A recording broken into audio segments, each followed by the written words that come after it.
Cosplay Q-Up. I'm Hi-Rez Amanda, and this is Hi-Rez David. And today on the show, we are freaking out that SWC is right around the corner. It's so soon. Freaking out. Freaking out. But we are super excited to finish up the Naja costume with today's episode. Last season, Amanda did a really great tutorial on doing a super grungy wig and makeup styling. So if you haven't seen that, you should definitely check that out. But for today's video, we're going to be doing a more natural costume look. That's right, makeup is super versatile, even if you're doing a male-gendered god. Naja's face is a little bit more angled than mine is, so I'm going to be using makeup to sort of chisel all of this out. Makeup can be like plastic surgery, but without needles. So let's get started. For this tutorial, you're going to need... Actually, there's not a right or wrong answer about makeup. That's right. A lot of makeup purists will tell you that you have to use a certain level of makeup, and there's especially a lot of disdain for drugstore makeup. But that's not 100% true. That's right. There are definitely pros to using a higher-end makeup product. They usually have better pigmentation, better coverage, but don't think you have to spend a fortune getting the look you want. Today we're actually using some makeup that we picked up from a costume store, which replicates that high-end pigmentation, but it's really cheap. This foundation is $9. For this tutorial, we'll be using 3 different shades of cream foundation and 3 different shades of powder foundation. We're going to be using shades that are slightly lighter and darker than David's skin tone, so it creates a more dramatic look. And just as a disclaimer, there really is no right or wrong way to do makeup. We're giving a couple tips that we've picked up in our experimentations, but it really is about just finding out what works for you and trying out a bunch of different stuff. And having fun.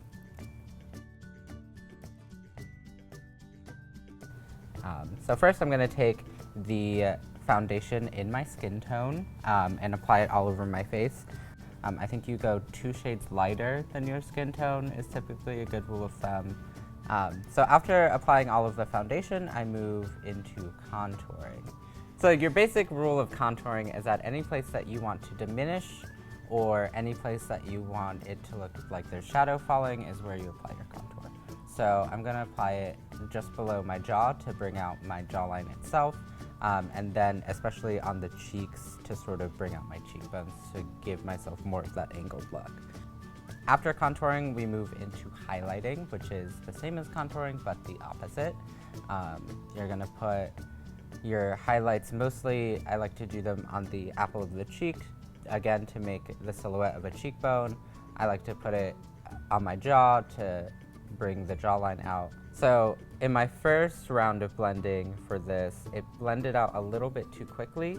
The pigmentation didn't stick as well as I wanted to. I could have let the foundation set up a little longer than I did. So I reapplied the contouring and highlighting to my cheeks. And what I'm doing is taking some of the powder that I'll use later to really set those in. So I covered it really thickly with the powder, way more thick than you would probably ever do powder makeup. And then let it sit for a little bit and then brushed it away, and it stuck a lot better after that. From there, you're gonna set all of the cream foundation with a powder. A lot of people would use, it's called neutral set. It's like a clear powder. You can use your normal foundation powder, which is what I'm using, which is Banana from Ben Nye. And then next you're going to apply your contours and highlights in the same way, but with powder. I do a 2-step system, cream into powder so that it stays on my face a lot longer.